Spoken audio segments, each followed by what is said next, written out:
Mango season ಆಗಿರೋದ್ರಿಂದ ಮ್ಯಾಂಗೋದಲ್ಲಿ ಏನಾದರೂ special ಮಾಡ್ತಾ ಇರಬೇಕು ಅಲ್ವಾ? Hi all welcome back to Kanasu cooking YouTube channel. ಎಲ್ಲರೂ ಹೇಗಿದ್ದೀರಾ? ಬನ್ನಿ ಇವತ್ತು ಸೂಪರ್ಗಿರೋಂಥ ಒಂದು ಮ್ಯಾಂಗೋ ಮಿಲ್ಕ್ ಶೇಕ್ ಹೇಗೆ ಮಾಡೋದು ಅಂತ ನೋಡೋಣ. ನೋಡಿ ಇಲ್ಲಿ ನಾನು ಈ ರೀತಿ ಮಾವಿನ ಹಣ್ಣ ಸಿಪ್ಪೆ ತೆಗೆದ್ಬಿಟ್ಟು ಸಣ್ಣ ಸಣ್ಣದಾಗಿ ಪೀಸಸ್ ಆಗಿ ಮಾಡ್ಕೊಂಡಿದ್ನಿ. ನಿಮ್ಮ ಮನೇಲಿ ಯಾವ ಮಾವಿನ ಹಣ್ಣು ಅವೈಲೇಬಲ್ ಇದೆ ಅದನ್ನ ಉಪಯೋಗಿಸ್ಕೊಳ್ಳಿ. ಬಟ್ ತುಂಬ ಚೆನ್ನಾಗಿ ಹಣ್ಣಾಗಿರಬೇಕು ಮಾವಿನ ಹಣ್ಣು, ಅದನ್ನು ಉಪಯೋಗಿಸ್ಕೊಳ್ಳಿ. ನಂತರ ನಾನು ಇಲ್ಲಿ ಒಂದು ಸ್ವಲ್ಪ ಸಕ್ಕರೆನ ತೊಗೊಂಡಿದ್ನಿ. ನಂತರ ಐಸ್ ಕ್ಯೂಬ್ನ ತೊಗೊಂಡಿದ್ನಿ.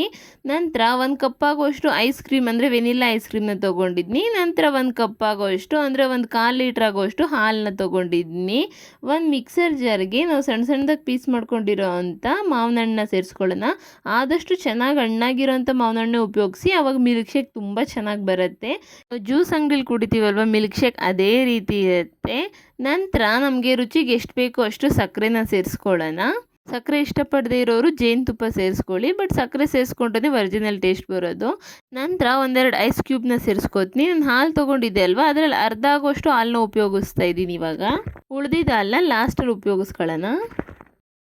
ನಂತರ ಐಸ್ ಕ್ರೀಮ್ನ ಸೇರಿಸ್ಕೊತಾ ಇದ್ದೀನಿ. ನಿಮ್ಗೆ ಯಾವ ಫ್ಲೇವರ್ ಇಷ್ಟ ಆ ಫ್ಲೇವರ್ನ ಉಪಯೋಗಿಸ್ಕೊಳ್ಳಿ. ನಾನಿಲ್ಲಿ ಒಂದು 10 ರೂಪಾಯಿ ಐಸ್ ಕ್ರೀಮ್ನ ತೊಗೊಂಡಿದ್ದೆ, ಅಂದರೆ ಒಂದು ಕಪ್ ಆಗೋಷ್ಟು ಐಸ್ ಕ್ರೀಮ್ನ ಉಪಯೋಗಿಸ್ತಾ ಇದ್ದೀನಿ. ನಿಮ್ಗೆ ಇನ್ನೂ ಜಾಸ್ತಿ ಬೇಕು ಅಂತಂದರೆ ಜಾಸ್ತಿನಾದರೂ ಉಪಯೋಗಿಸ್ಕೊಳ್ಳಿ. ಇದನ್ನ ಇವಾಗ ನುಣ್ಣಗೆ ಬ್ಲೆಂಡ್ ಮಾಡ್ಕೊಂಡು ಬರೋಣ. ಆದಷ್ಟು ನುಣ್ಣಗೆ ಇದನ್ನ ಬ್ಲೆಂಡ್ ಮಾಡ್ಕೊಳ್ಳಿ.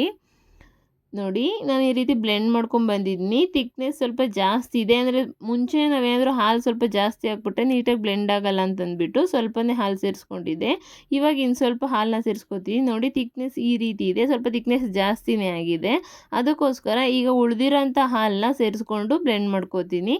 ನಿಮ್ಗೆ ಏನಾದರೂ ತೆಳುವಾಗಿ ಬೇಕು ಅಂತಂದರೆ ಹಾಲನ್ನ ಸ್ವಲ್ಪ ಜಾಸ್ತಿ ಹಾಕ್ಕೊಳ್ಳಿ.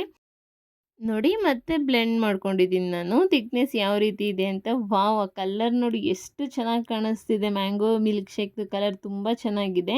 ಈ ರೀತಿ ತಿಕ್ನೆಸ್ ಇದ್ದರೆ ಕರೆಕ್ಟಾಗಿರುತ್ತೆ. ಜ್ಯೂಸ್ ಅಂಗಡಿಲೂ ಅಷ್ಟೇ ಆಲ್ಮೋಸ್ಟ್ ಇದೇ ತಿಕ್ನೆಸ್ನಲ್ಲಿ ಮಾಡ್ಕೋತಾರೆ. ನೋಡಿ ಇಷ್ಟೇ ಮ್ಯಾಂಗೋ ಮಿಲ್ಕ್ ಶೇಕ್ ಮಾಡೋದು. ಇದನ್ನ ಒಂದು ಗ್ಲಾಸ್ಗೆ ಸರ್ವ್ ಮಾಡ್ಕೊಳ್ಳೋಣ.